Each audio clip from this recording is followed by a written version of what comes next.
Najboljši umetniki pred mikrofonom.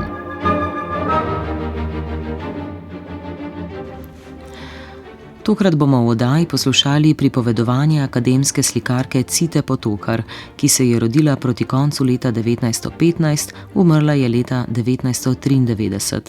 10 let prej pa je na prošnjo tedanjega urednika Cirila Stanija pred mikrofon našega radia razmišljala o svojem življenju in delu. Cita Potokar je bila vsestransko ustvarjalna, pisala je tudi pesmi. Eno bomo poslušali v oddaji, že od ranih let pa sta jo zanimali predvsem risba in slika. Sama je povedala: "Risala sem neznansko rada, risalni blok je bil pripet na moja oblačila." Poslušajmo torej Cito Potokar ob 110. obletnici njenega rojstva. Srečati samo sebe, navznoter in navzven. Zdaj ne zase, ampak za druge. Posredovati se z izbranimi besedami, da bi za steno videli, razumeli vzgibe, zakaj slikam, zakaj pesnim, ni preprosto. Majhni ljudje, pravimo jim otroci, so polni darov.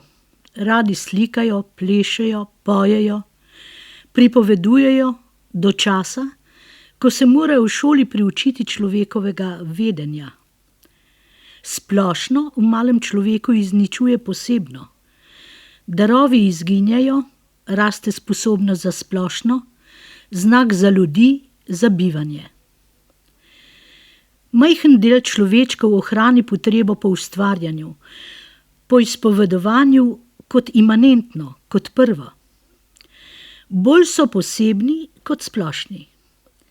Njihovo dojemanje življenja je tanjše, občutljivejše. Žele ga izpričevati. To so prvi vzgibi. Slednji od nas pa živi v nekem določljivem času in okolju. Časovni okvir mojega bivanja je bil neznansko nemiren, eksploziven, nasilen. Druga polovica Prve svetovne vojne, sovjetska revolucija, izničenje cesarstva Habsburžanov, rojstvo kraljevine Jugoslavije, pohod fašistov v Rim, njihova zmaga z osvojitvijo oblasti, zmaga nacionalsocializma v Nemčiji, to je zmaga diktatorjev Mussolinija in Hitlerja, in na drugi socialistični strani v Sovjetski zvezi Stalina in Mao Zedonga v Kitajski. Potem pa Druga svetovna vojna, izničenje oblasti fašistov in nacionalsocialistov, stvaritev nove socialistične federativne republike Jugoslavije in ognjemet narodno-osvobodilnih gibanj od Afrike do Azije in Južne Amerike. Izstrelki ideologij, ki še živijo. V okviru teh političnih in družbenih preokupacij so se kalila naša posamezna življenja. Tudi moje. V dilemi sem. Slikar? Slikarka naj bi se izpričala v slikah. Kot kaže, pa to pot ne gre za slike, ampak za slikarko. Za drugo plat medalje. Tudi to je stališče. Bila sem 6. otrok očeta učitelja, ki je umrl mlad, že 919. leta. Kako je odmeval ta čas v meni? Pretresljivim spoznanjem sebi pravim črne luknje. Smrt mojega očeta, imela sem dobra 3 leta, me je prisilila misliti o smrti in jo že takrat do neke mere dojeti. Spominjam se pohoda Orjune po ljubljanskih ulicah. Ljudje so se razbežali, se skrili po hišah, jaz pa sem ostala čisto sama na cesti. Nisem se mogla premakniti. Šele ko so odkorakali mimo mene, sem čez čas zadihala. Demonstracije po ljubljanskih ulicah 1929. leta. Še in še. Spominjam se, kako je starejši brat z navdušenjem prinesel domov Krleževe balade Petrice Kerempuha in kasneje Kardelja Speransa, Razvoj slovenskega narodnega vprašanja.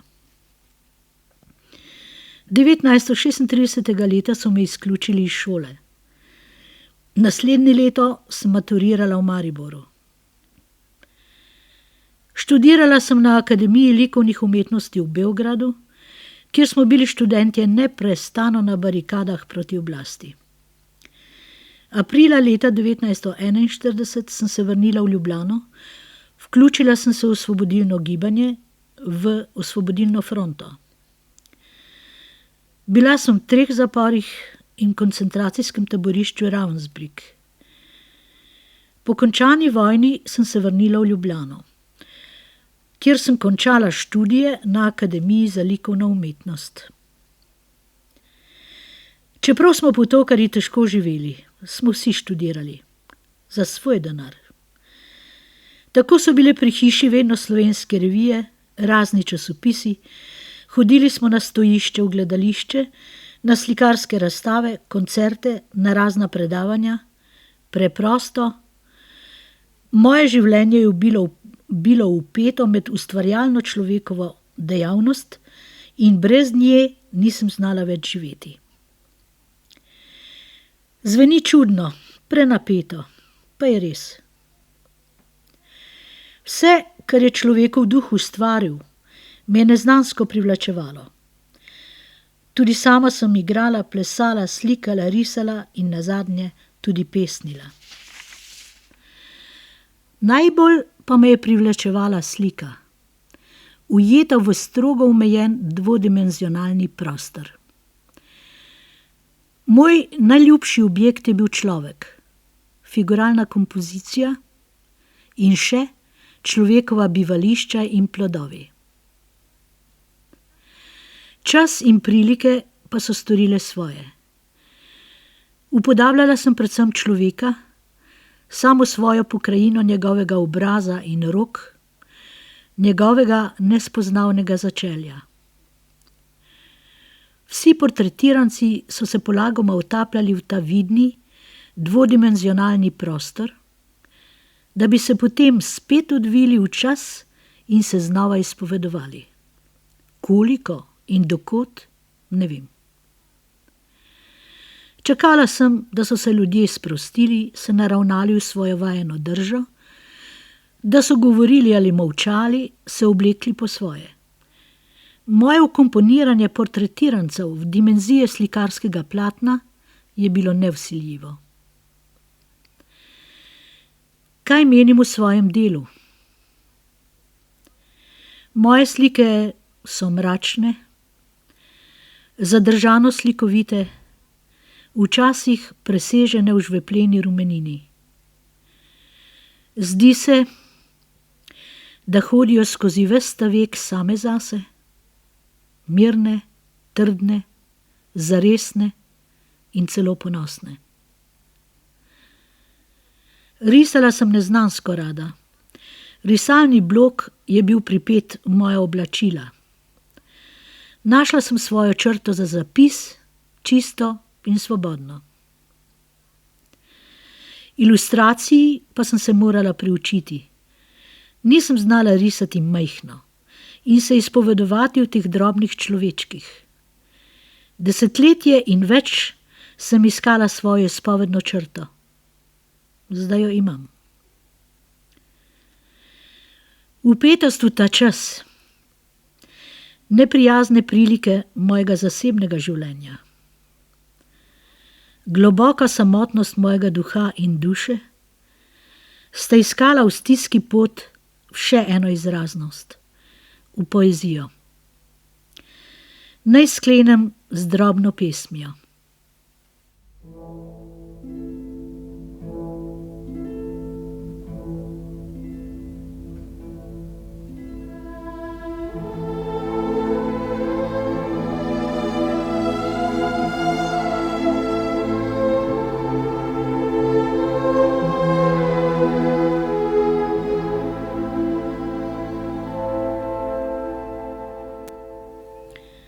Drevo, mislila sem, da si umrlo, tako pozno si vzbrstelo. Pusto bi bilo dvorišče med cementnimi zidovi s tvojimi črnimi kostmi.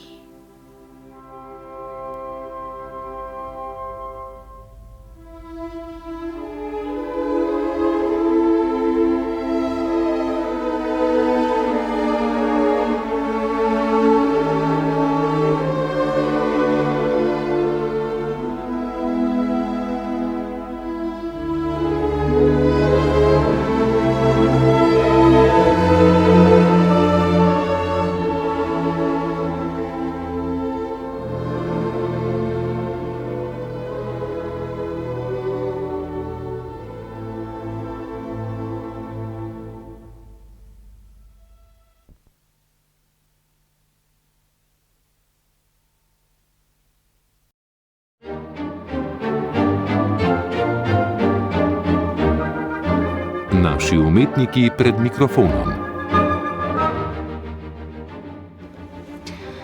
Zvoki Solvejine pesmi norveškega skladatelja Edvarda Grieга, ki je bila slikarki Citi Potokar nadvse pri srcu, je izvenela oddaja Naši umetniki pred mikrofonom. V njej je umetnica, ki se je rodila pred 110 leti v Dragatušu, pripovedovala o svojem življenju in delu. Oddajo iz leta 1983 je uredila Tadeja Krečič.